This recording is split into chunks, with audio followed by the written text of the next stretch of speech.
విద్యార్థులు కష్టపడి చదవడం చిన్నతనం నుంచి అలవరుచుకోవాలని పట్టుదలతో ముందుకు వెళితే ఏదైనా సాధించవచ్చని టీటీడీ చైర్మన్ బీఆర్ నాయుడు అన్నారు.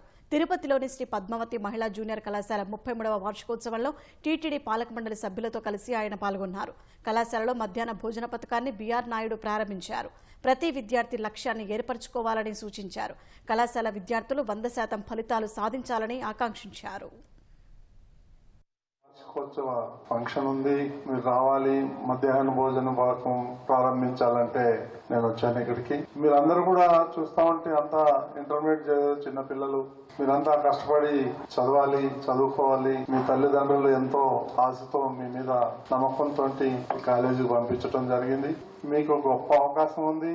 మీరు కూడా అంచెలంచెలుగా ఎదగాలి, కష్టపడి పనిచేయాలి, చదువుకోవాలి.